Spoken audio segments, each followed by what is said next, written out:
la ima ya wa jegulu sumalentea kuma ba uni balawu de be nyokona et après au banani kam bolé a fa be yele ka so e yire banani kam be jaka bolé be ka bilemba u fara mais jaka yo horone jaka ma bolé etayo ngo jaka etato parce que jaka banani ka te sera o jouer réseau ka ibe ka jaka banani be ka muso bleneni e de la ka do mama la zoaka inbox konan banani te nini maminda mama la zoaka mais har mama la zoama kelen segama olube mama la zoa bolo muna mama la zoama o jouer parce que banani ngande do ama jouer e akila be ni ondanga dende ya kelo kele be ni TikTok sanfe e de no tabe ka free barake bani nan tankolon mogo bane na ni jekuli ngona be bora ni muso dadum ni ne dumani de dagono muso mi masera furu bato ke tanto obesera munke jiangono obesera jegulu dla muso mi be appel video ni bila koro ye WhatsApp ko nan e be sera jegulu dla ka free de be sera jegulu dla e be sera jegulu dla hein et après au kelendo au vocal jouer les fanu beula ka réagir o clara kata che muso che takana kata o takana o kana intimité jouer damna e ka free muso e kumbemi muna e mati sie mafke jegulu nyana de ya e mafke nyani kela de muna e mati sie ado ko au kana ni muso koroba inga intimité jouer a dabla mengo e ere de kumbeka courage do demse muna do a jouer ibeka yele ikumba live ko nana ubeka muso le vous ces jours-là, vous êtes combien de personnes? 4000 personnes de Kumeka Osiado. Ma banani. Ode Kumeka Osiado. Moko kelema soro jekulu konana musokoroba ma sore. Chekoroba ma sore. Artiste ou yere sigilendo. Ou be Kumeka la meado. Artiste yere be Kumeka tugumado. Normalement, artiste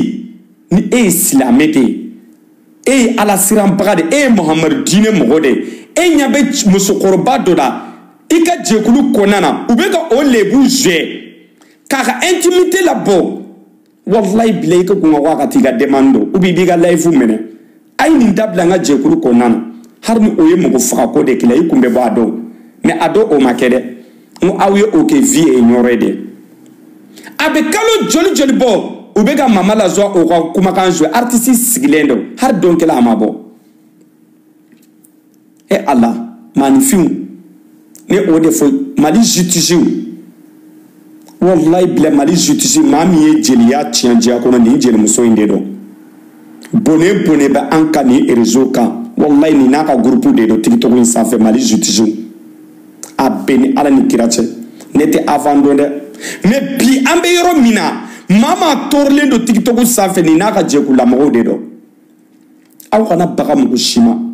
kamogo lebu bla kamogo gulo ko harcelo olu de be ka ke TikTok sanfɛ accélère la jeli to nunu peya dabla ale na kelenga groupe de be ke awa seko ba la wa dabla de mais attaque faut ka dian wuli parce que ate se ka dabla parce que ale balo de bala sinon a possibilité ba bolo ka kumana ka jekula mo ay ni dabla ou ba dabla mais na dabla c'est ni polémique te ale no fait ale te ye sinon ama foko bega baraka bega nyogonto ya bega artiste fait mais allez te sera dabla ni yaye bibina am bebe ga réagir TikTok ka be aga jegula mo de donde olu de be antaka anneni am fana bebo ka ayre ka kuma ko ka riposter sinon pourquoi be bali bilatéral ale ka jegulu mo be mo gulona ali sawte ka dabla muna ute ka dabla muna olu te sera ke ina fo fanu to nyogona o te sera o kew an atana nogo nega mo nunu te sera blogeli ke bia ani kabago dai bolo kafiru do be profilu la nga fene kafiru be anga commentaire la auto bloguer bu boya hein ndaw fana anga continue na apere fute mo bula dalute mo bolo depuis na jekulu kono ne sogo ka fale toro hypocrite de nyama kwa nyam ko de nya jugo ma kwa ko ale sogo ka fari hypocrite ma ninde beta groupe ko nana groupe de bubolo nous ye groupe ke nous ye groupe créé tanto beta appelé conférence ke ou ba fay karsa guno avec les kayere ke comme attaque la made et après a bɛna yɛlɛ k'a sɔrɔ ale de ye organisatrice ye ale de ye directrice ye ale de bɛ groupe a bɛ WhatsApp conférence ka d'a ye conférence on dirait k'a balo de bɛ conférence la hali su a bɛ conférence kɛ ni su ye awa n'a y'a dɔn ko wari b'i bolo a b'a ka vie bɛɛ de raconter ye ni muso in wallahi ni nin donna aljina kɔnɔ tɛ bɛɛ bɛ don aljina kɔnɔ bani n'o bani bɛ réseaux sociaux kan n'i ye nin muso ye ni muso in bɛ lɔmɛ dɔn wallahi Mali justice aw ko a ka Interpol de bila ka taa nin cɛ lɔmɛ ka taa n'a ye Mali la ni nin taara Mali la sisan aw ka essayer aw tɛ bani ni ka mɛn réseau kan tuguni a bɛ ban de pewu i b'a ye dɔrɔn bɛɛ bɛ dɔnkili da sa bɛɛ b'i ka challenge kɛ sa nin ka jugu ni rebelle nin ka jugu ni ko Bafanga ba rebelle kuntigi in tɔgɔ ye mun dɛ a tɔgɔ yɛrɛ min bɛ Mali la fu y'a minɛ nin ka jugu ni o ye réseau in kan ni muso in filɛ tantɔ de wallahi nin ka jugu ni rebellew ye ne de bɛ k'a fɔ aw ɲɛna dɛ anw de n'u kun bɛ ɲɔgɔn bolo awa a t'a fɔ ko k'a dabila dɛ ale b'a fɔ de ko ka tasuma ɲaga ka taa a b'a bɛɛ kɛ wari de nɔfɛ awa ni nin balawu in dabilara don jeliw mana lapɛ kɛ don o don kɔngɔ b'a faga siso kɔnɔ an ka taa ni video filanan ye Aruna ko n taara don a ka k'a ka bengeto ye min na n k'a fɔ aw ɲɛna Momo de Canada ani n ka gɛlɛ ma bi dɛ diɲɛ kɔnɔ fɛn ma gɛlɛ ma ka nin bɔ bon nin kun y'a yɔrɔ parce que an y'a lamɛn ka ban aw yɛrɛ ye video ninnu bɛɛ lamɛn aw ye faamuyali sɔrɔ a kɔnɔ aw ye faamuyali sɔrɔ a kɔnɔ aw y'a dɔn sisan ko nin jɛkulu kɔnɔ ninnu bɛ tan dɛ ninnu ka jɛkulu bɛ tan dɛ jɔn bɛ se ka to nin jɛkulu in kɔnɔ ne filɛlibagaw aw kɛ n tɛ moyen ye tan dɛ jɔn de bɛ se ka to nin jɛkulu kɔnɔ a ye nin ɲininka dɛ ni nin kɛra joona nin jɛkulu sugu in na ne bɛ ka aw ɲininka hɔrɔnden jumɛn de bɛ se ka to nin kɔnɔ a ye ɲininka dɛ o de la n'i bɔra u b'a fɔ k'e ye ko labanbali ye i bɛ se ka to nin jɛkulu sugu in kɔnɔ cogo di tiɲɛ tɛ jɛkulu min kɔnɔna na tiɲɛ tɛ fɔ jɛkulu min kɔnɔ hɔrɔnya dan bɛɛ i bɛ to yen mun na yɔrɔ i b'i yɛrɛ ta dɛ nkalon dama dama de bɛ tigɛ tiɲɛ tɛ fɔ surtout ni malimatu in min filɛ wallahi ni muso in e m'a ye jɛnɛ ko k'a ka bɔ wa jɛnɛ m'a fɔ k'a ka bɔ k'a attaquer wa ko n'a ye muso de k'a ka bɔ k'a attaquer a tɛ se ka jɛnɛ attaquer o elle peut pas parce que nin bɛ artiste yɛrɛ kɔrɔ fɔ a bɛ artiste yɛrɛ nɛni a b'a dɔgɔya nin de bɛ artiste wele dɛ k'a bila haute parler la tantôt mɔgɔ wɛrɛ k'a lamɛn awa artiste ne mana artiste ye tantôt a b'i sigi tantôt k'ale gundo tɛ mɔgɔ bolo n ko ne bɛ yɛlɛ dɛ k'a sɔrɔ u tilara e la ka ban e kan bɛ mɔgɔ min bolo diɲɛlatigɛ kɔnɔ hali kun ci t'a ban ci t'a ban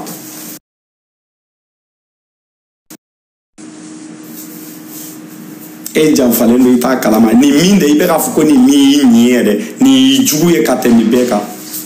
i bɛ ka mɔgɔ minnu k'i jugu ye dɛ fɛn bɛɛ ni olu y'i ɲi ye ka tɛmɛ nin muso in kan ne m'a f'i ɲɛna n ko nin de b'i détruire yan n ko nin de b'i ka jɛkulu ci yan an ta kɛnɛ kan bi yan a ma bɛɛ gɛn ka taa a ma bɛɛ gɛn ka taa i m'a ye a tɛ se ka to dugu ma terimuso caman b'a de t'e bolo wa i terimusow ka ca dɛ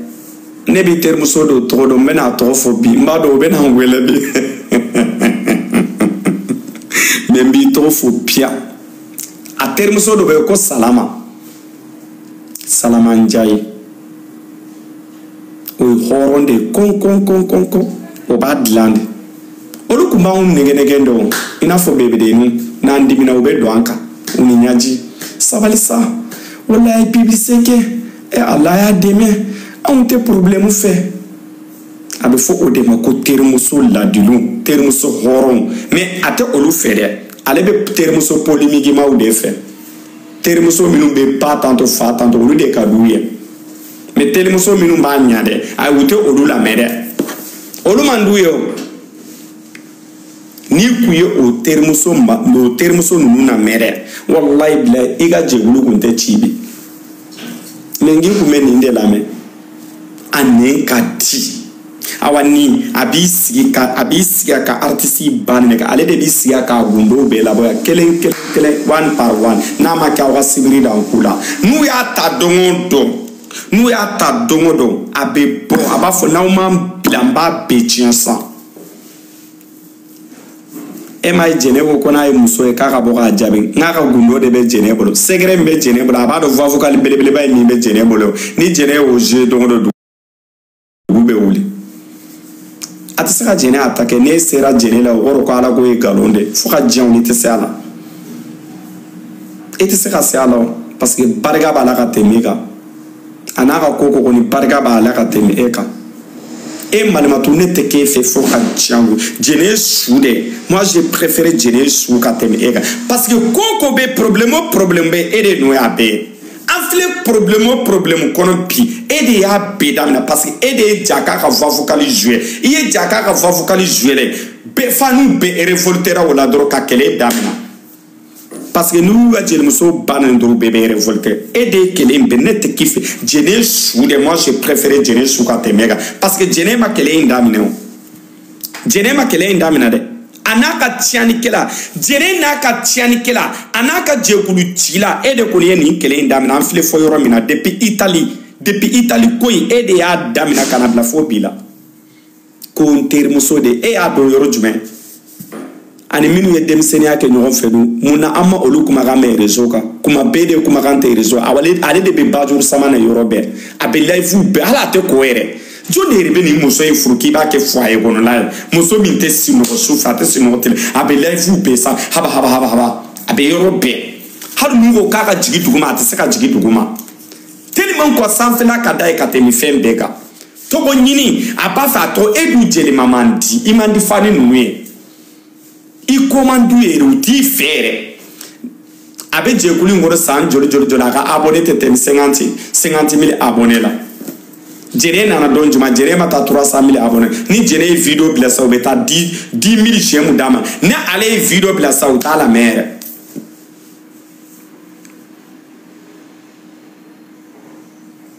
wallahi billahi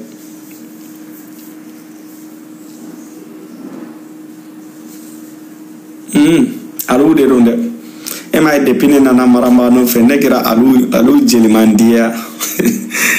e ma nungala ya kasoro ne kani woni ngun tara ko no ere me sisa borakera masema ya e canto e fe tanto e mai negra nyanyu mani sisa bara ku mena fora mbolla de bara ma de seni bara la e metanga bara ke tanto fon poids de bene la ngagiri bara be ni ngamfa ibe bara ke ni ye tanto e de be ngo mi gorta bali aka jugunde ni be tugu jeli muso mbe mi gorta sino bara bi niti foko di mi bi mina poids de bene la ne nga bole to poids de bena même si nga bara la tuguni kana o tike fere ba damina tuguni fo hine be doyer la kumadola hali muso nati seka kumadola bara bolo nde mais si ça ne dembe ne wele ko papa bombo avane den kunte ne wele aben soro chogode hali nte tan soro tanto ka communication ke ni muso ni ndenwe bara bolo an kunga juguni mi goro talawe mais bibi na ne nana bi mfile marambari safi jabate do foka ngoni ala ava ningute era forum ngo sisa ngo lafia le ndo nguro lafia dande benega barama inda ibi sigita de pala inda majeli yake an gera jeli funewude wallahi blankera funewude ni tiktok insan fa bara bolo me ama kuma aya se flan wono do mina tantan tarna se flan ni malmatu sempre na Aisha sempre to ende Aisha sempre ko pekeni chekulin kona depuis numa Aisha sempre to no ngonu te motor e ma do Aisha sempre to ko gadine ya depuis o yaka kas depuis o lu ka postu dabla do no ngo ai ngo tene mbaki soto gullo la ngwali lo ne kana samato ku nga labe depuis Aïssa Sampre nu ga kasaw che do mina tanton doro ne nga dossier préparer li damina ne nga dossier kuru katu bla préfecture là et après ou yala ko dans 6 mois ku be nga dossier traité ko ni résultat bora na kera positif ye o goro ibe bo jeguli ngoro ni négatif de ibe toinde. Quand moi j'ai fait déposer mon dossier à la préfecture, il y a un dossier traité tantôt dans 6 mois de renouer à résultat ko positivement alhamdulillah machallah ala ni che ntagaran ne fasara bogati ko na o mane ko sa bogati ni ne tantôt ina foko ina fo éthiopien ne ga dossier ou de iga dossier iga dossier ou de déposer dossier ou beta déposer euro jumen no roman no de bureau de bubolo parce que il a déposé ay ni benani doyo ko ni sarade mais ne ga dossier alhamdulillah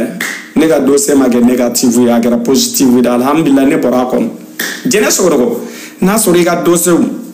be ga traiter wani négatif de be to ende na ga positif ya beta ne de be ga fiana de do au chamanta de dongoro ne ku be soufe seli de ga jene da kuma lo ibe wuli ga arakan fula seli ibe seli ibi suratini do ibe do ke ibamso balone de ga wari chama ga do ke amano wada awa jene ni bora ko ibi ku ko gola ko ji ibe ta ko gota iba ke jila ibi kwala mbeka ko sere di mara ni kilara olawa ni bora ko dongo di fari be kala ade fari kala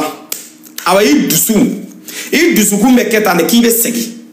ibe tola ki chori dusu bi charoto ko segi kana segi da ibi ya fota da iba fi dusu kuma no ngoyi kungolo betu aba fuki be segi de to segi kana awa iba e shigola re jene ne ya shigola tasale ji ayo de gene kuna akilale shigola ninya dala haraton bata ka bada alaka na herak ngo ninya dala de bata ka bada shigola belebele nani jone kuna ay tasale jigen kuna clare ko est-ce que mbe segi kana jegulu kono to ngo nahi netena de shigola ne ka farnde maso abolo ni o folen dora tara posite fo bine ma shigo kono to ni hera awa kam musokoro banu no lube shiru dulde laika nunu ye iridu de ka pour que ne kana sinape maramba ka dongila maramba i koroge kum ni kum bena to ila ino fere me ala ka ni de bena suno mam ko bi fana go de maramba ne keri fere wallahi ngoni nubu bolo kan faka nyo de fo me maramba ka dongili be sinatala ko imbe ku maramba ka dongili de a peni faka burche nenu kumbe ka dane ka kane arsele de ko ngana maramba ka dongili de ngana sinape odela ode kele kumene nof kampane ni mafani takatola ma mo banani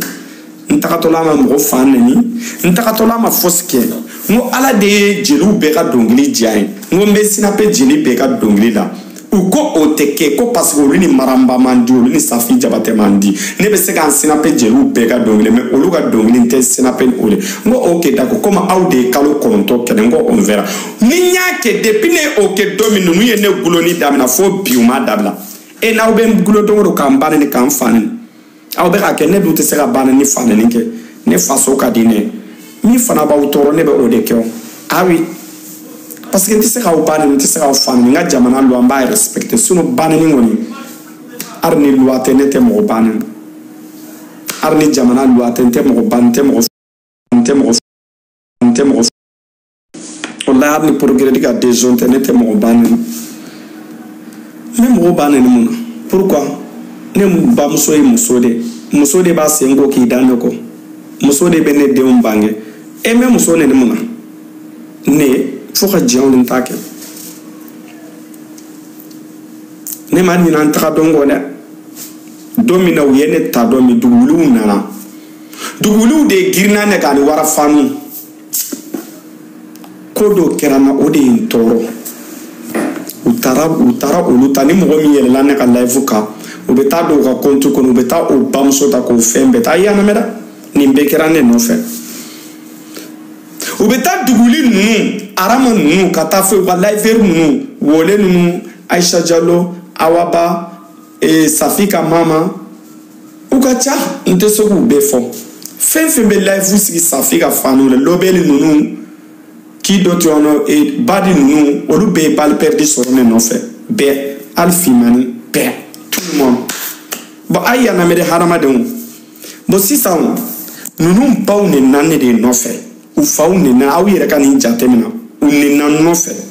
si ça n'est pas quoi nous sarake moyen aw ba fe ne ka nunu sarake fisir wale a demba krete adea ay ne be saya fusanu we eni ne ma nunu de me to ne me jon de me mbu de me de parce que ye julu de donner là il fana be o julu de sarouya parce que muna ne kumbe jekulu do konana ne olu de kumbe ka je ka mun kele na fura ne bora o jekulu kono bonyani karama konana mbora ama be oluma uye ban ne ka fa nunu nana ko muso do de kanga ni de ne commentaire do ye ne te nyina o commentaire ko foka jahali sayante nyina ko tuguli fan do de do akaptiri be mbola muso intara commentaire sa ako ni chei ni ma ko be demela ayo de sebenga commentaire ko la nga video ko la kanga ni de ka ma ko be demena ayana meda dugulu wara fanu nete faniye de me horonya inde mbe saya fusani malo yaye j'ai préféré que saya ka nita de aka fusade aw de dogu sigita ko fo alu ko fo duguli fanu fo nin kunga ka awla wara fanu fo nin kunga mbe saya yere de fusani malo yaye o de la taniye duguli fanu do e be neni iba e dro tanga bale nunu beta o partager nga kontu kono nana pour que kan hitina mbe o duguli fanu nen dugul fani sigi kane arunen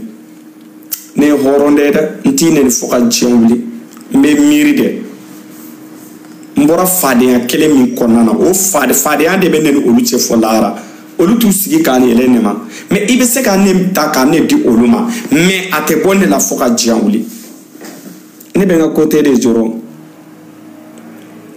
mais maramba te mo taye Safite mogotaye mogote seka olu kanu bonne dusukuna ibeti sigi ki ka live de mene ka alu gulo ka ban ka fan mais Safini maramba ni clarambani fan nembe tu ka dongli ta kansina pour la bien parce que neni maramba de be fakle bagle neni Safi de be fakle bagle bamade saba de ba on be ka parce que on be malien de on ye nationalité malien de tando ete seka malien mi abonné Safi la tchouamina ete seka abonné la ochuga ni neni Safini maramba mana nyogo sor yoro la ni kele wuli la sesa nebe olu de défend obli kungolo la de ambe malien mama mana ne nunu no fait tantôt ayo yere lafia ayo toy war mi senyini na udedo o stratégie de do nu dona mina hakli ni no jobe war mi semani ndo oma obe boka on neni obuka waru mina ka biluguna dugulu minum bu kungulo bu kandala minum be mamu fe awni ni alu ambe nyogo mbolo fo saya mafo minum te mamu fe ay siga ko alu neni sun tile me fe be maramba fe anila aba fe maramba ka passer ka salatu tie ka kare di publicité na fe ay naya nena awbe kuya ambe barake nyofe maminu te maramba ka hera fe ou te maramba ka tanya fe ni olu yengulo kanene ay nto bulu kanene ate foi tiana ma kira nenna an kutigi Mohamed nenna asimu be ka nen dongo nyoro serfuke be ka neni haidara be ka neni o bawma toy o kuma na ne baka fusani olu baw yede ha ba ma fusani bayo aw to ku ka doke ola wara fanu fana séparé wara fani mi be Safi jabate fe anila hypocrite ate foite aina aw ni ne ka je aw ye donkele mi tane saya de be ne nyina ko aw bawne nane nofe nte aw do madelika aw do kanne uye awa bato do ta ne re kunte awa ba do ere depuis ala ne ta ne kunte awa bato ko ndo ere utara utakachian bane ni be dane ko o de bene kofe awa bate no kofe ne taranga dossier de déposer préfecture là ala fait ala ka préfecture de do nya ala deli kanga dossier ta ka déposer ala fait ala inga dossier traité dose kɛra positif ye n ko ala n bɔ nin ko in kɔnɔna na ne de bɛ k'a fɔ ne ye wari min tiɲɛ nin ko in na n'i y'o wari di ne ma a bɛ se ka so jɔ ne ye saraka bɔ tɛ pour que n bɛ bɔ nin kɔnɔ wari tɛ pour que ala n ko n sama ka bɔ nin ko in kɔnɔna na n danbe tɛ nin ye n bɛ ka n sigi don o don ka muso i n'a fɔ ko gansan de t'i nɔfɛ wagati dɔ bɛ na dɛ walayi bila n'i ma sigi ka maranba kɛ tantɔ i n'a fɔ ni de bɛ na minɛn na n yɛrɛ bɛ n sigi kuma dɔ la n ko maranba ye mun de ye kɛ na Safi Jabate ye mun kɛra pourquoi n bɛ ka nin kɛ o bɛ na na wagati dɔ la wagati dɔ fana bɛ na na tantɔ n bɛ hitinɛ de ta hitine de bɛ na n dusu awa ne de y'a fɔ aw ɲɛna a bɛ ni kuranɛ de wolonwula cɛ hali ne bamuso n'a y'a fɔ ne ɲɛna ko ne ka bɔ ko in kɔnɔ dɔrɔn ne bɛ se ka semaine kelen kɛ ne tɛ n ba wele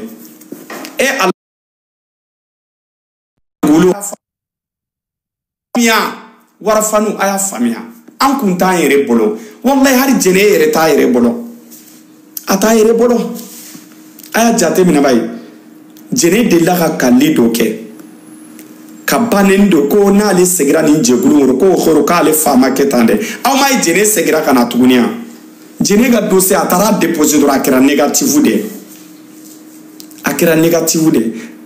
mun n'a fɔra ɲɛna ne kɔrɔmusow dɛ n'u y'a fɔ ne ɲɛna ko ne ka bɔ nin ko la n bɛ n da tugu la n b'u bloquer dɛ ne ye n teri bɛɛ bila ne ye n teri bɛɛ bila pewu n'u ko ko ali bɔ nin ko in na dɔrɔn n b'i bloquer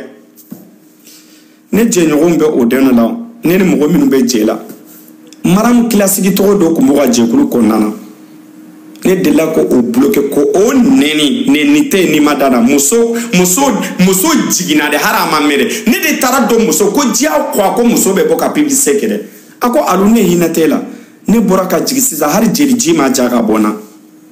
muso in sina k'a fɔ de ko sani i k'a fɔ tantɔ ko a ko ale tɛ se ka bɔ ne ko k'i bɛ bɔ de diya ko n ko pourquoi e tɛ se ka bɔ ka taa publicité ka n kun tɛ n yɛrɛ bolo a don ne kun bɛ baarakɛyɔrɔ la don ka muso dɔgɔya ka tila k'a bloquer k'a bɔ n ka vie la e mɔgɔ min ye o bɛɛ kɛ aw ye o bɛɛ la aw b'i sigi tuguni ko o tɛ o fɛ k'i ba balimaw la k'i ba sinjiw la n kun tɛ n yɛrɛ bolo n teriw n ka vie yɛrɛ n ma se ka n ka baara yɛrɛ kɛ n ko hali i tɛ se k'i ka diɲɛlatigɛ kɛ ka ɲa hali n'i bɛ santier baara la dɛ walayi ne ye mɔgɔ de ta ka o sara a b'i ka kow kɛ tantɔ Mali la an concentrelen don nin kan mais don kɛlɛ ni ma bɔ k'i sigi hali don kɛlɛ ko a ye nin musokɔrɔba in ninnu tɔ ye mama la joie kasira ne nɔfɛ inbox kɔnɔ a ko alu n'i tagara wallahi bilayi i bɛna minɛ k'a di ninnu na a bɛ malo an ka ale la i b'a ye ni ale m'a kan nɔ dɔrɔn a banna mais depuis don min ne donna nin kan malimatu ka ko la n ko kuma malimatu fɛ i terimuso de don kuma fɛ sa a ka fara kan ba nin na a maloya bɛ na a ye kuma min jaabi ne la k'ale x ni y ne x ye malimatu ye y ye k'ale tɛ se ka tiɲɛ fɔ anw ni ɲɔgɔn cɛ ne sara de y'o dɔn k'ale tɛ se ka kuma anw ni ɲɔgɔn cɛ dɛ ko n'an b'a dabila an k'a dabila k'ale tɛ se ka foyi fɔ e bɛ mun kɛ tuguni e n'i ma taga n bɛ to jɛkulu kɔnɔna na n ba bɛ ka nin n fa bɛ ka nin ni aw nan'i jɔ tantɔ ko Aisha Diallo ye ne la maloya ko Aisha Diallo ko n'ale ba ne na jɛkulu kɔnɔna na ko n'a fa ne na k'ale ta Aisha Diallo i ba de ma nɛnɛ halisa Aisha Diallo ni wole taar'i gulon Arama taar'i gulon aw ka ko beleba ko je sais pas je connais pas le ko beleba ou ko beleba je sais pas a bɛ Mali la marabaga fani belebeleba ninnu de don olu bɛɛ k'i ta don o don k'i ba nɛnɛ Aisha Diallo jɛkulu kɔnɔna na wallahi bila Aisha Diallo i b'i ka kasaw cɛ i tɛ se k'a supporter tu peux pas jɛkulu kelen kɔnɔ k'i ba nɛnɛ don o don i tɛ se mɔgɔ bɛɛ ba ka di ye Aisha bɛɛ ba ka di ye wala bele ko ne kɔni tɛ se parce que jelimuso ma fisa ni ne bamuso ye bɛɛ ba ka di ye e jeli mana diya ye cogo o cogo a b'i ba bɔ e i bɛ jɛkulu kelen kɔnɔna na i juguw t'i to ye olu fana t'i to ye jɔn bɛ se ka o supporter n bɛ n yɛrɛ ta n bɛ n ka kasaw ta kili kalaki Aisha de b'a dɔn maraba ka di ye dɛ mais an kun bɛ jɛkulu min kɔnɔ Aisha ni e donna a kɔnɔ i b'i yɛrɛ ta komi Aisha i ni hɔrɔnw de bɛnna i ni mɔgɔw de bɛnna jɛkulu kɔnɔ u bɛ mɔgɔw bonya u bɛ mɔgɔw danbew dɔn hɔrɔn kulobilenw de don u b'u yɛrɛ dɔn wallahi o de kɛra san Aisha ya hakili la ko ni ne kun bɛ duguli fani ala ne kun bɛ taa fo ka diɲɛ ne kun tɛ taa ni ne kun bɛ wara fani ala ya hakili la ko ne kun bɛ taa ne kun tɛ taa e ma Siko ya Siko bɛ Safi Jabate no fɛ fo bi a ma se ka taa parce que Safi y'a dɔn Siko ye de ni Safi kun ye ni Siko e de la ka Safi Jabate ka fani belebelebaw do sigilen ka a ka fantomu ka Siko gulo ka ban nin don o don o ma de la ka kɛ o ne b'a dɔn Siko ye maraka de marakaden de don wallahi bila n'u kun y'a kala Siko ba wallahi bila a t'a ba la de parce que ne filɛ mɔgɔ tɔɔrɔ yɛrɛ de ma ne diɲɛlatigɛ kɔnɔ o de la ne ma n'u ye tantɔ Maramba filɛ en fait que aw kana jigin Maramba la sa an mɔgɔ dusuba ninnu filɛ tantɔ dɛ wallahi mɔgɔ tɔɔrɔ yɛrɛ de m'an da ye n'a y'a ye dɛ parce que Maramba b'a bila a kunkolo la n tɛ ka mɔgɔ si tɔɔrɔ mun na u bɛ n kɔ dɛ u bɛ ka n tɔɔrɔ mun na o de b'a bila a bɛ sira bila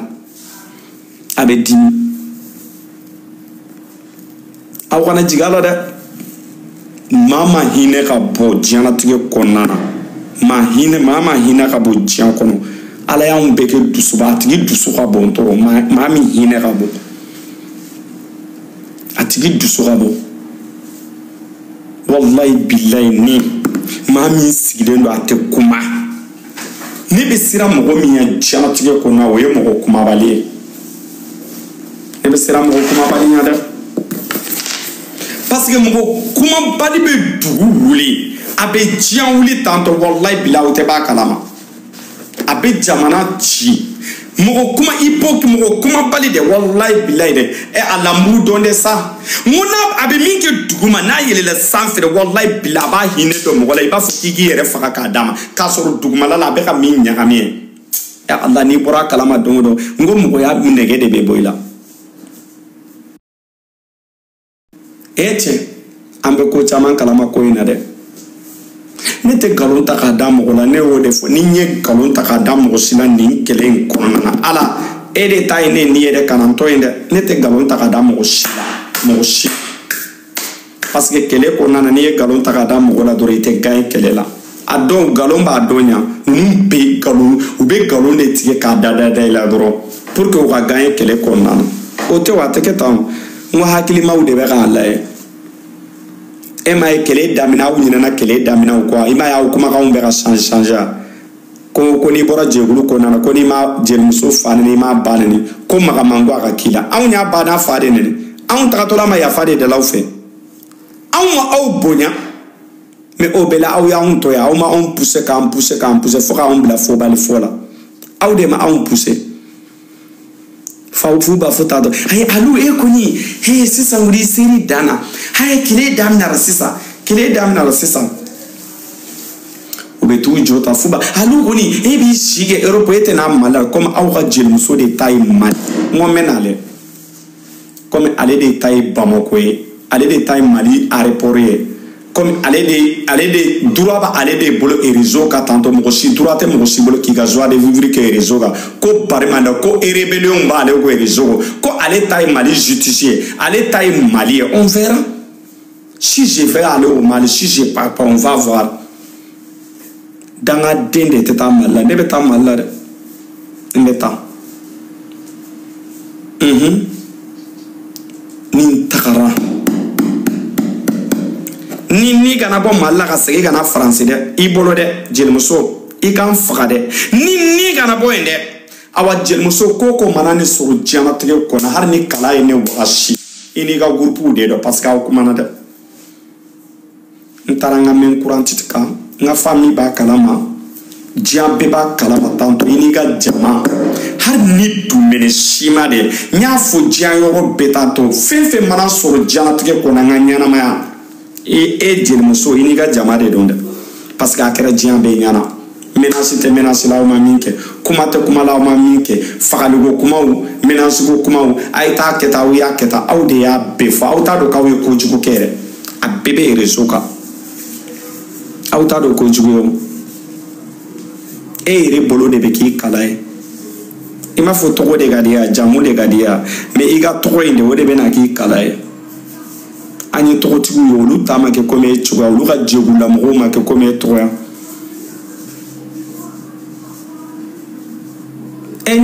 Comme tu as fait quoi? Moi, je n'ai rien fait, wallahi.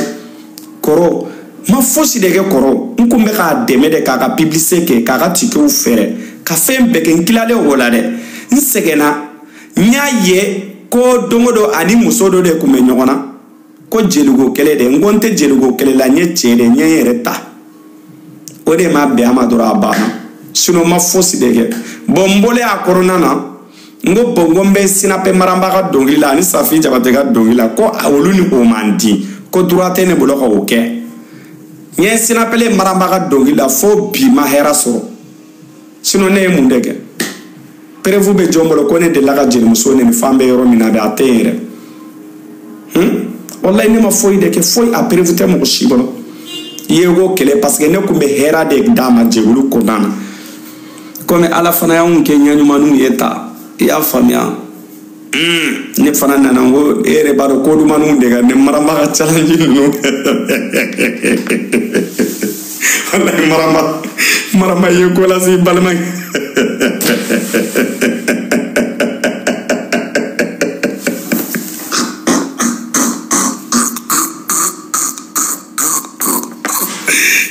dobe ta do ko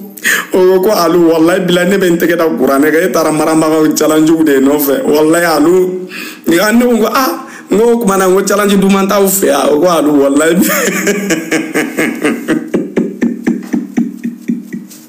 ngo maramba ene toro da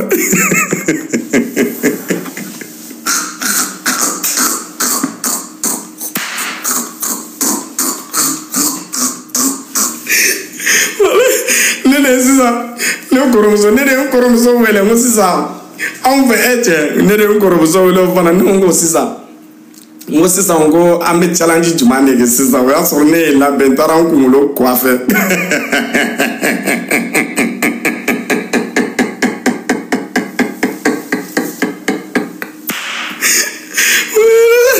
ne taran nkumulo kwa fe ngo maramba ga dogli jumande ga ni sango parce que ngo challenge nunga chango jumande ga yo ago aleko jamu so de be nyogondo ago ko $1,000 fasai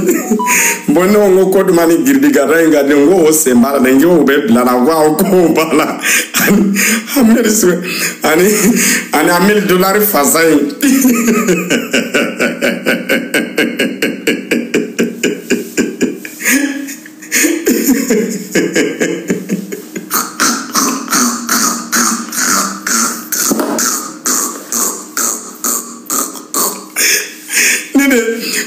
no maramba fanu kungulo mai no kungulo mai woni maramba ka challenge utade ha ne faride nkunoro sugudo de ja doni de ku bene kuna ay jongana charger ta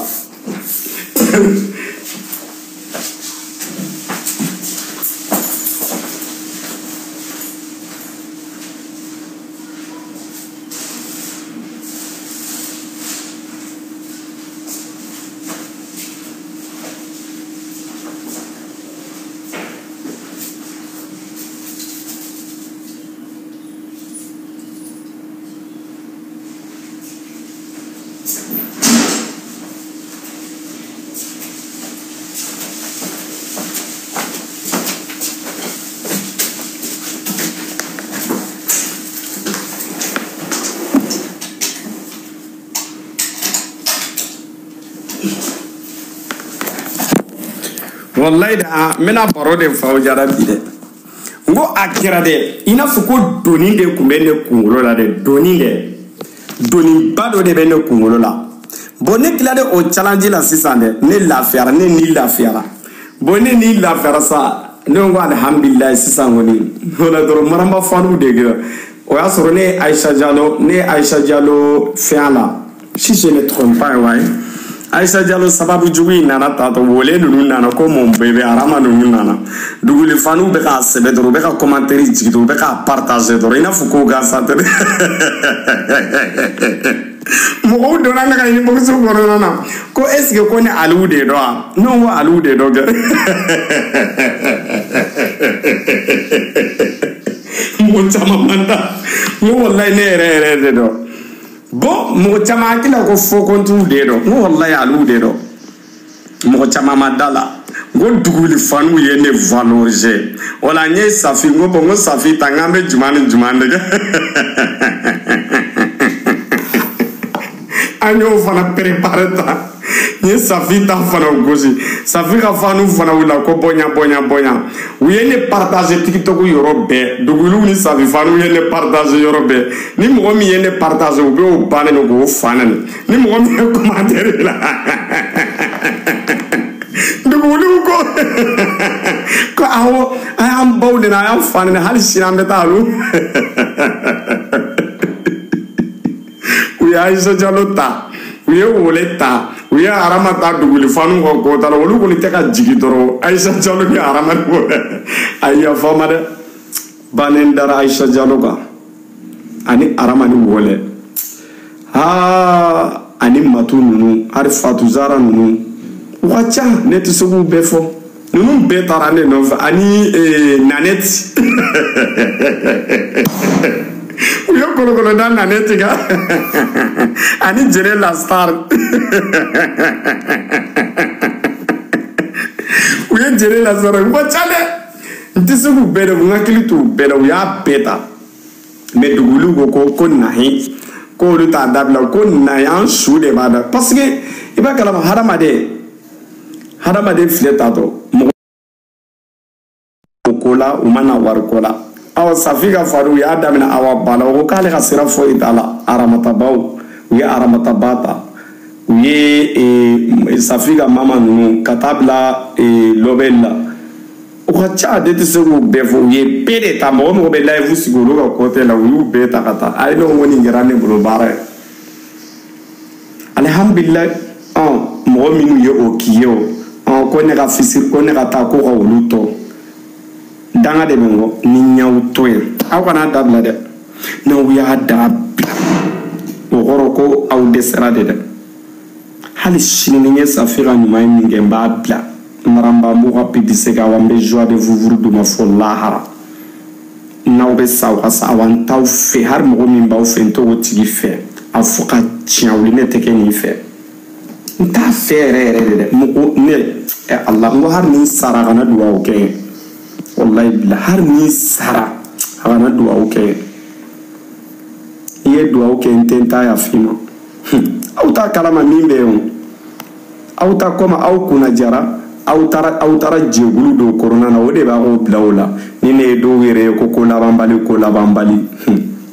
aw bɛ ko labanbaliya kɔrɔ dɔn maa firisɛlɛnw damaw bɛ ɲɔgɔn ko labanbali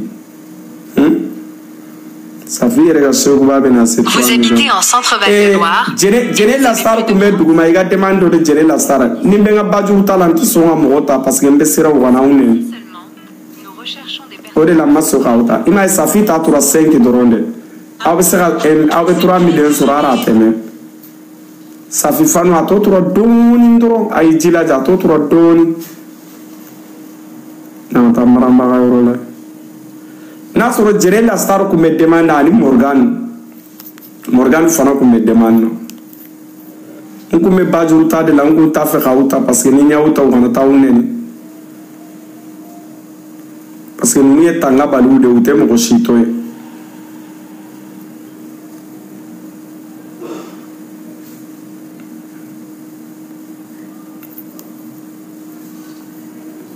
bon muso dɔ bɛ yan de bananigɛla de don n bɛna yira u la n'a sɔrɔ mɔgɔ min b'a dɔn i jɔ n ka Maramba fana t'a la yen n'a sɔrɔ o fana bɛ yɔrɔ min na merci beaucoup duguliw merci beaucoup aw fana bɛ ka avancer aw nana 78 la aw bɛna 79 la sisan bon na aw y'i ji lajɛ yan ni sini cɛ aw bɛ 1 million sɔrɔ aw bɛ ka baara kɛ dɛ aw bɛ ka baara kɛ yɛrɛ dɛ i m'a ye nin dɔnkili in bɛɛ dɔn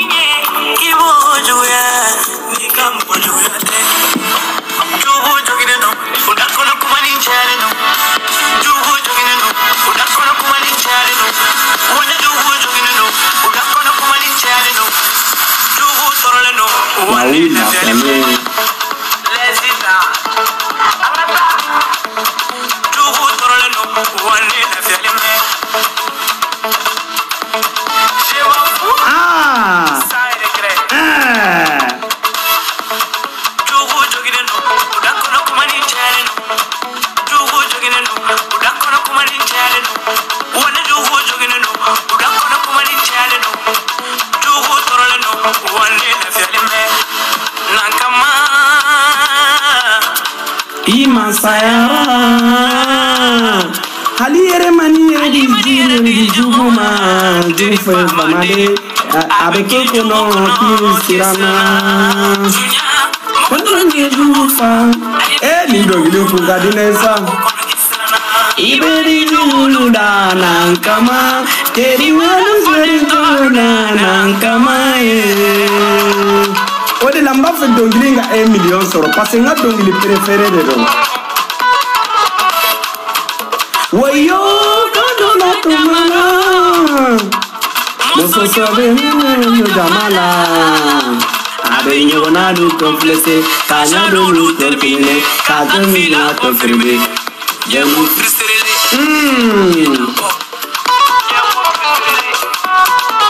Untoro lendo Nunu nyani lendo Sino otuye la fiatuye Utoro lendo Nunu ton lendo Julu ton lendo Sino otuye la fiatuye Nunu nyani lendo Nunu nyani lendo Julu ton lendo Sino otuye la fiatuye Ay jila faga 1 million sur dogili padi toro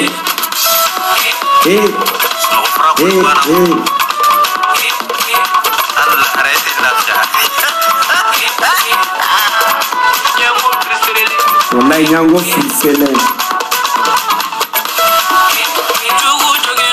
da kuma ni challenge tone jugu torolo da kuma ni challenge ni jugu torolo wa ulla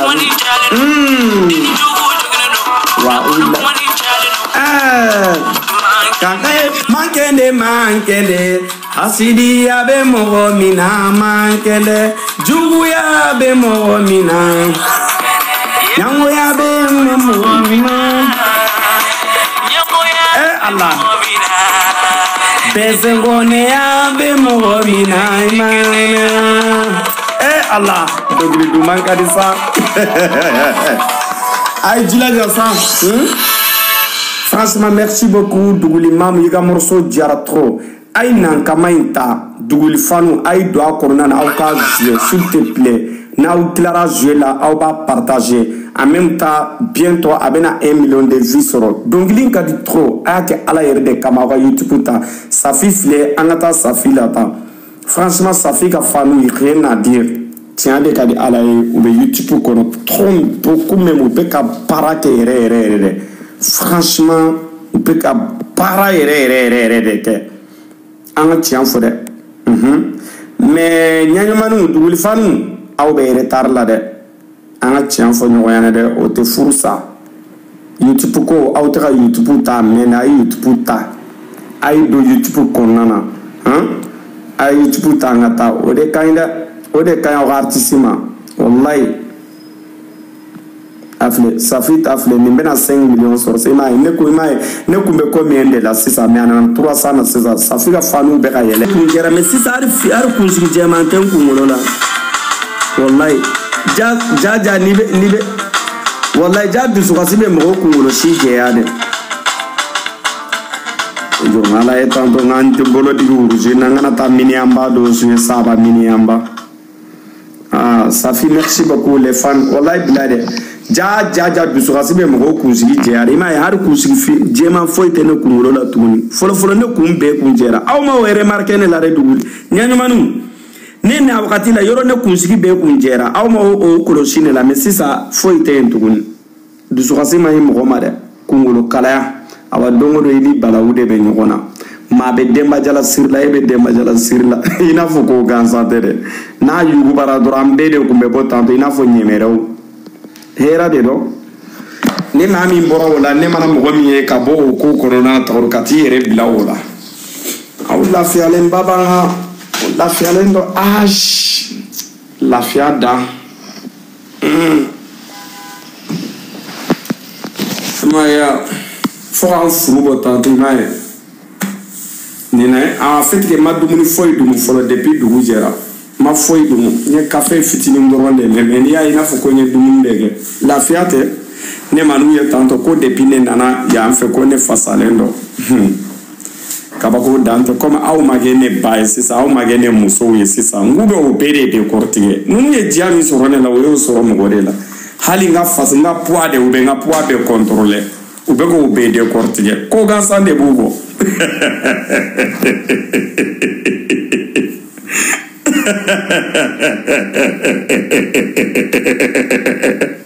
nga poids fana ube ko de kortige wole aw be barala de avance wallahi aw be barala de wole avance là ouais avec avancer red aw be ka yele red duguli fanu kungolo man ouais ube ka yele de jina malo nouvelle surprise fana ba nga YouTube la damper eta munde be surprise nouvelle surprise bon wala amana minke wala aw ba prévendre amba organiser parce que na damnara na damnara tato bebe ci YouTube de ko live test inshallah duguli fanu ma delika munga fo ko ke ka jira jena ni ala sona be ke wala kala joro wala wallahi bilani dongli du man dara wala ere baundo ne ka jël muso sola aw wallahi bila wajel muso be sen dongli dala de wala tellement que ne ka ajabora ne ka Mariam ajabora magasisa cerveau kura ni mba kungulo la so fana mainde maramba ko ni maramba sisana ma ko ni force de nana de maramba isi ka micro ta mama ezena mbado micro bi so ko mo tellement ko ni maramba e mone ba anale ada anga magata di jamais vu Jenel la star nasuri be duguma idiga demani ke Jenel la star parce que on be bajur samandela wala on be bajur samandela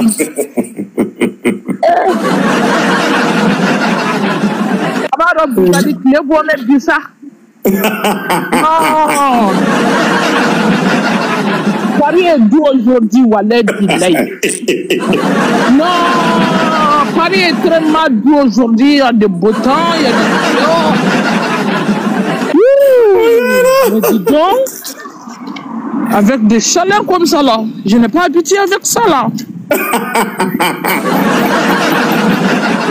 Ça m'a donné, ouais. Moi je suis vraiment Denis là. J'aime plus les chaleurs. Dis donc.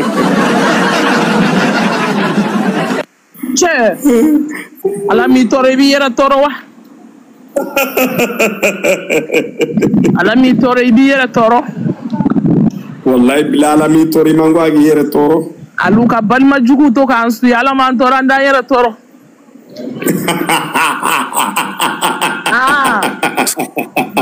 Balma jugu bi ka ansu fa mefe. Wallahi balma jugu be ka anta. Alu ala ka beki si balma jugu ma. Ngo balma jugu de bi takati di jugu ma réseau sans fait wole. Alors il faut que balma jugu ka direct live sigi. Fa nga conseil di balma munu bi balma jugu ala kerefe. Voilà, en bas conseil di wa dabla tato ki balma di mo ma réseau ka wa neni. Au fana fani aseranna. Ya ko dam so ça va. Duguli fan wa ya ere ko lo sha balma wala de. Ne bɛ se k'o conseil de di a balima minnu bɛ yen k'an n'u di fankelen fɛ a y'an kɔlɔsi u la dɛ mais diɲɛ maa n'i ma sigi diɲɛ mɔgɔ o mɔgɔ n'i ma sigi ni mɔgɔ ka tɔɔrɔ ye balimaya la i ka tɔɔrɔ mɔgɔ min ma balimaya la i ka filiya ma se mɔgɔ min ma n'o ko k'a b'e coro o tɛ se ala b'i sigilen to k'o bolo minɛ saki kɔnɔ k'a d'i ma de. On va savoir les bêtes de à la bolo. Wallah. Mais mon voix, ne m'a fait la donne là. Mon Dieu, quoi. Wale, ega sebeni ke tanto meni la fena ibe mo tanto ne bena tanseli. Ok, tanseli ne bena tanga dem san muta tanseli. Mblala. Ok, ibe message ti ibe ire ba obe mo ta obe baroge. Awa YouTube baroge da ya fa. Ya ko sini. a balima jugu minnu b'a se wɔrɔ n'u n'a ti fankelen fɛ a y'a kɔlɔsi la dɛ jugu foyi ti mɔgɔ la i balima jan tɛ dɛ kana taa ɲini yɔrɔ jan dɛ i joli balima Allah balima mun di ka hɛrɛ fɛ balima mun bɛ n'a bɛ yɛlɛ i fɛ n'a sɔrɔ joli b'a ɲi jukɔrɔ Ala ka jɔn bɛ kisi a ma mais mɔgɔ kana ɲimisa ɲuman na dɛ o de y'a to ne bɛ sa Ala nɔfɛ quoi Ala kelen dɔrɔn de bɛ ne bolo Ala tɔgɔ fila tɛ ne bolo Ala kelen i y'a jabaru parce que diɲɛ don o don ale de bɛ ne bɔ ko bilen kɔnɔ wallahi a kana ɲimisa dɛ wa silamɛ ni maa maa da mɛ Ala ko la non ta juru sara bere ma y'i ma Ala b'i ka kɛlɛ kɛ k'a sɔrɔ hali ma wɔsi wallahi Ala b'i ka kɛlɛ kɛ bɛɛ n'i dakan de don non jɔn kana baga jɔn ma bɛɛ n'i dakan wallahi bɛɛ n'i dakan o de y'a to kunu ne kɔntalen kun don quoi Ala ye ne jugu belebele dɔ de bila ne tɛgɛ kɔnɔ dɛbɛn baara belebele balima jugu belebele sindi jugu belebele bi sa a ti bɔ n kunkolo la wallahi balima jugu belebele wallahi billahi ni lɛri ne i b'a sɔrɔ a da mɛ duguma yɛrɛ a bɛ ka n filɛ i ka foli di yan Ala k'i sara balimaya la i ye fɛn fɛn kɛ ne na Ala k'i sara balimaya la Ala jɔn ni masa ni bɔ sa ne bɛ n ka Ala fɛ sa n ko Ala ye ne kunna wolo de barika bɛ ne na dɛ wallahi barika bɛ ne na n ko Ala sisan ka taa ne taara n balima jugu de tɛgɛ ta minɛ kɔnɔ ten ca hali ma wɔsi wayi wanda sara ni a ɲɔgɔnna ye dɛ ne t'a se bɛ n ye wallahi n'o kɛra dɔrɔn kabila bɛ ci ne tɛ n kabila bila maa la wolonden si ye réseau so sanfɛ ne tɛ n kabila bila non ne kabila ka di n ye kabila mana bonya cogo cogo Ala bɛ balima jugu dɔ bɔ a la tɛ ne ka fari dɛ ne ma ɲi mais Ala ka ne ka kɛlɛ kɛ o de ka di ne a bɛ sa ni malo ye fo lahara wallahi Ala bɛ ko da nin kan il y a quoi? C'est quoi? Il m'a fait tomber avec mes cheveux.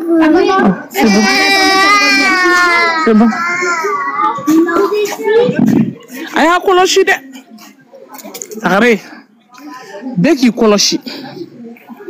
a y'a kɔlɔsi a kɛrɛfɛ mɔgɔw la dɛ a y'a kɔlɔsi dɛ a y'a kɔlɔsi dɛ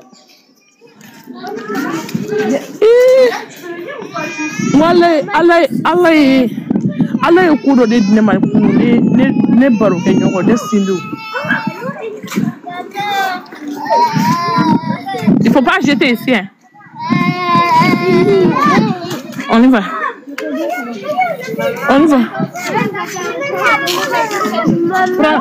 prends ça Camille. Tu peux mettre mon sac dans mon dos. Hein? C'est à vous parce que ça avait l'air d'être... Oui. Tu peux mettre le sac dans mon dos. Non, tu peux mettre le sac ici. Maman, est-ce que tu vas me mettre en bon moment? Ah, famille.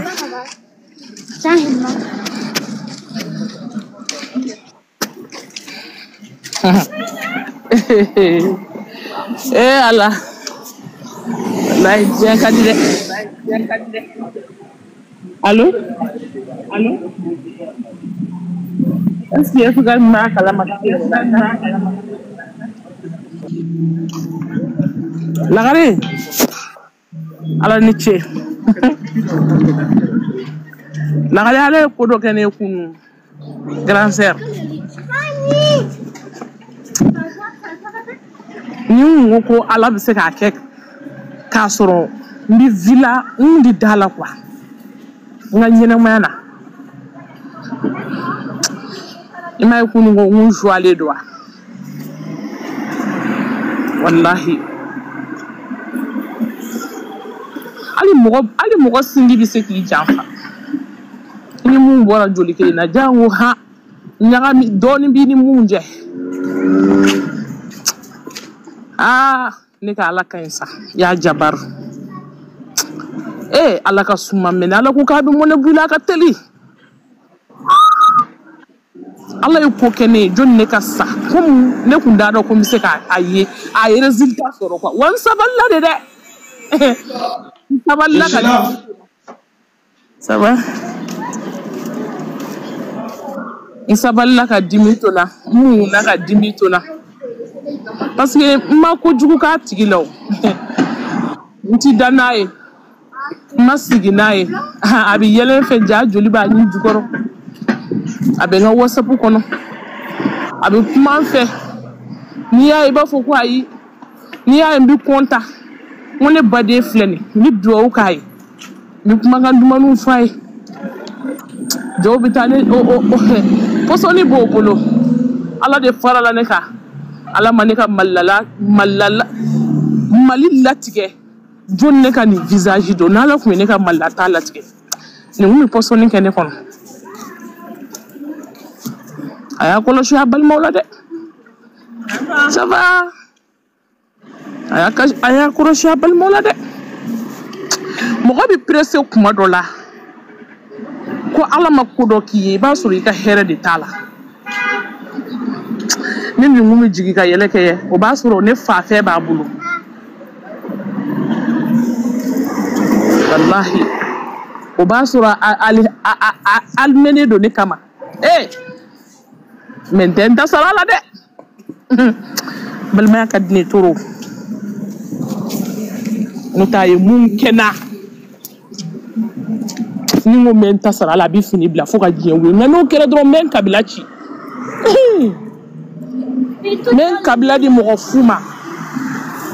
n bɛ n kabila di diɲɛ ma ne kabila ka girin o ma kojugu mɛ du o du kɔnɔ baden jugu sinji jugu bɛ bɔ a kɔnɔ du o du kɔnɔ baden jugu sinji jugu bɛ bɔ a kɔnɔ walahi bilahi wa n'i y'o kɛ fana walayi bilayi ala b'a fɔ ne ka jɔn de ye ne de nin ko in dayɛlɛ k'a bɔ dibi la k'a bila yelen na k'a d'e ma ne ko k'e b'i ta sara ça veut dire que ne ye mun ye e ma da ne ka ala la c'est pour cela ne bɛ to ala kɔ mais n ye danga mun don a tɛ sa n'a m'a minɛ dɛ oui ni sa joona ma na an b'o fana lakale réseau ko in na n ye danga mun don ma tigɛ n ka ala la ni balimaya bɛ lawusi la ni sindiya bɛ lawusi la n ye danga mun don n b'a dɔn n da mɛ n ka ala la parce que n y'a jira ala la a se bɛ n ye k'a se to n ye k'a dabali to n ye n ko ala ala de y'a latigɛ ne bɔra n ka tiɲɛ kalama ala de y'a to ne taara n jugu ta fo a tɛgɛ ma fo a bɛ yɛrɛ yɛrɛ ni ne ko n bɛ bɔ e kɔfɛ ko ne bɛ kɛlɛ kɛ e bɛ tigɛ ne na o ala kelen kama n y'a di ala ma n y'a di a kira ma wallahi wole imani ye wole n bɛna nin secret f'i ɲɛna nin min filɛ wole i bɛ lenburukumuni san awɔ n'i ye lenburukumuni san i b'a tigɛ fila ye i y'a faamuya n'i ye a tigɛ fila ye sisan i bɛ a bila fɛn kɔnɔna na i bɛ mojito ta dɔw b'a fɔ ko mojito ta ko mojito ta a bɛ san fɛn boisson dɔ de bɛ mojito dɔw bɛ boisson min man di ja ta i bɛ lenburukumuni bila a kɔrɔ tantɔ n'a ye ja ta bɔn ne bɛ raisin de ye nin ye ne ta ye raisin de ne ye raisin de k'a la i bɛ nanaye dɔn wa awɔ i bɛ nanaye k'a kɔnɔ ka raisin ji fitinin k'a kɔnɔ ka lenburukumuni ci fila la ka o kelen k'a kɔnɔ ani kan a sucre i b'o fitinin fana k'a kɔnɔna na après i b'a tereke k'a tereke n'i y'a tereke ta i ka boisson min ka ɲi boisson min ka di i b'o k'a kɔnɔ tantɔ la i b'a layɛ ta i bɛ tila k'a di sila ma a ka ɲi tɔrɔ Ah. Il est tout là à dire Alou ne furula yɛrɛ de wallahi. Alou sila n'o ka kan. Cɛbakɔrɔ mun ma boli k'a muso to o ye sila de. Voilà. I m'a ye tatɔ nin barikɛ nin ka di dɛ, i m'a ye nin barikɛ nin ka di dɛ. Alou cɛ i balolen don dɛ fɛn bɛɛ ni Ala cɛ. I b'a kama anw bɛ dumanw de don ɲɛɲumanniw ta to i m'a ye anw bɛ dumanw ne tɛ se ka kiniba dumu ninnu man d'anw ye o ka tila ka kiniba dumu ta to k'i fa e m'a ye ta e ma muso furuba ninnu ye ta to muso belebeleba ninnu ye u tɛ fa kini la o bɛ taa to kuntanba ninnu ye ta to kamankɔrɔ kasabɔlen ninnu kɛ. Ni muso tɛ fa kini na diya waati kamankɔrɔ la ka kasa. I ka demantiya de ko k'i ta i ka demantiya. Ne ka mun fɔ a ye an kun bɛ balimaya baro de la. Mun de balimaya baro mun de yɛrɛ ye joli. Alou Ala k'an kisi balima ma. Ne bɛ réseau la maa maa b'i filɛ. Jama caman bɛ yen i b'a sɔrɔ i jugu ka ca na i nin ye. O ye tiɲɛ de. Alou damɛ miliyan belebele. Saw. Bamaminɛ bamaw bamajugu bamaw dutila bamaw. Miliyan jugu bamaw damɛ lɛfu kɔnɔ Dakar. I bɛ yala yɔrɔ i balima jugu bɛ yala i nɔfɛ. N k'i balimaw de bɛ ta k'i di vidéo ma min. Alou. Hali n'i bɛ 500 di balima jugu ma balima mun t'i ka ɲɛtaa fɛ a bɛ fɛ Ala k'i fa don o don. Wallahi. Alou i t'a fɔ ko mɔgɔ ka dugutigi o de y'a to i b'i sa kamana gan i ka dugutigi o du ci la wa ni muso sugu y'a furu ka don kabila kɔnɔ a b'a ci. Muso mun tɛ hinɛ muso dun t'i makari.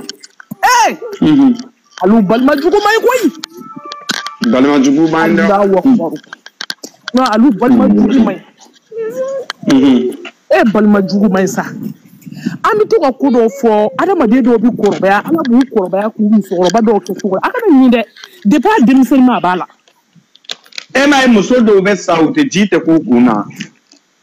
Alou ne ma maa si k'i sabalila ka mun k'i ŋaniya ka ɲi walita ma ko Ala b'i kɔ bila hali n'i ma den wolo Ala bɛ mɔgɔ d'i ma. Wallahi a mana gɛlɛya cogo cogo Ala bɛ mɔgɔ d'i ma. Mais Alou n'i y'a gɛlɛyalen k'a tɛ tigɛ kana ɲini yɔrɔ caya dɛ a ma ɲuman kɛ mɔgɔ la.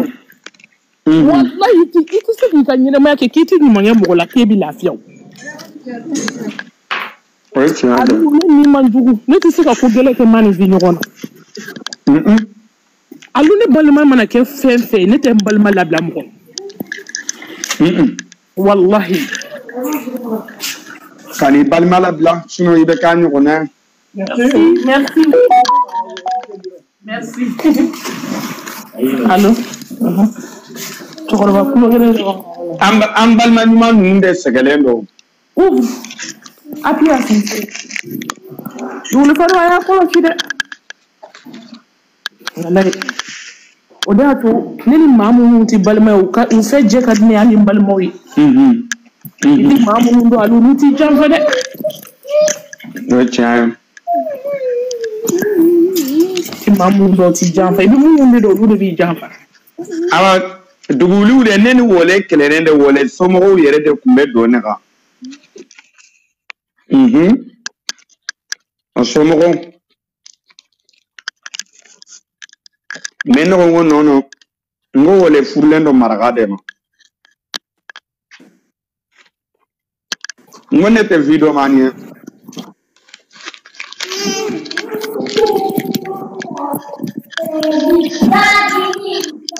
An ka réseau kɔnɔ i bɛ bɔnɛ fɛn fɛn sɔrɔ réseau kɔnɔ i kana a ɲini yɔrɔ caya dɛ i kɛrɛfɛ mɔgɔ de bɛ bɔ ni wa hali kare kɔnɔ mɔgɔ tɛ dɛ.